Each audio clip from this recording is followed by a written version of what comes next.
Hello and welcome. You're watching Newsx and I'm Vaishali Kohli.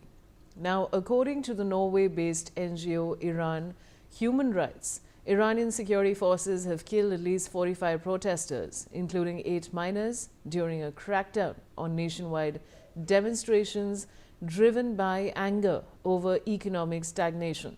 The group says Wednesday marked the deadliest day of the 12-day protest movement, with 13 protesters confirmed killed. According to Iran Human Rights Director Mahmoud Amiri Moghadam, hundreds have been wounded and more than 2,000 people arrested. Iranian media in official statements, however, put the death toll at least 21 people, including members of the security forces, since the protests began. I have Aditya Vadhavan joining me with more details. Aditya, over to you.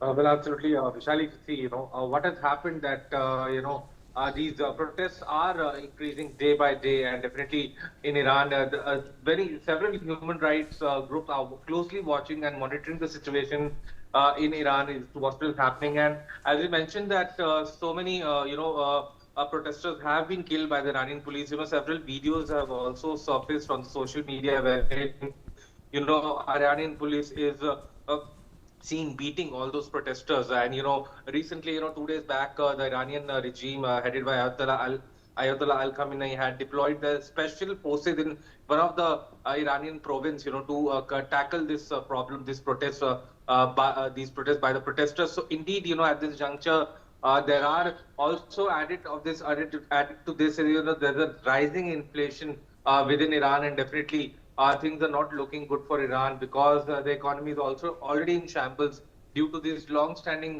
sanctions by the US.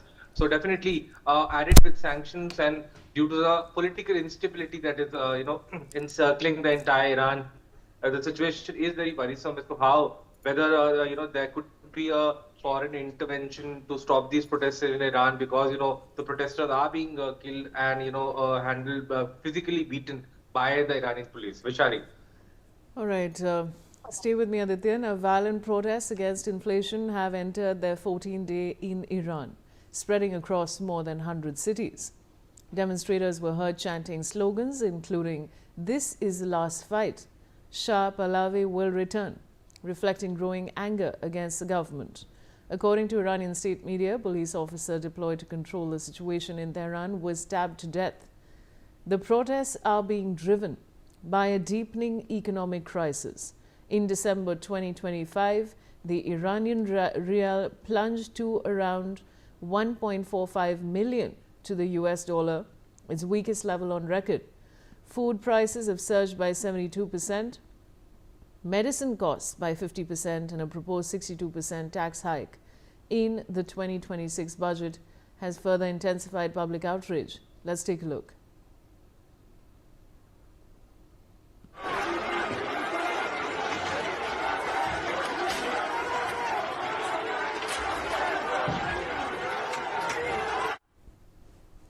Aditya, we have more updates on this. What more can you tell us?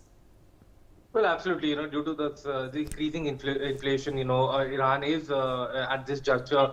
These protests are further fueling due to this anger against the Iranian regime amongst these protesters due to this increasing inflation.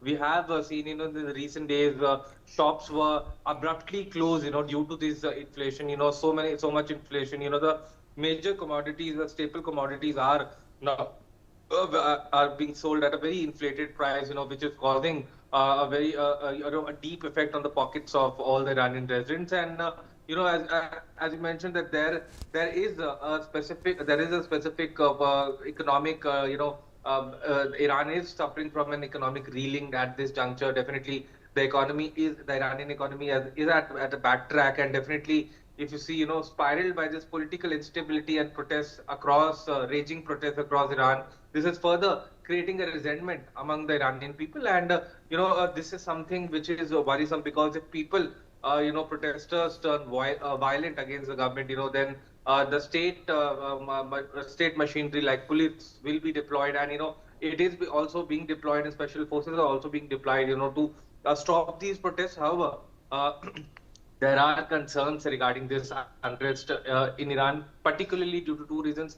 due to the political instability and the economic instability that is, raging through Iran. Vishali. Stay with me, Aditya. All right, Aditya, thanks for joining me.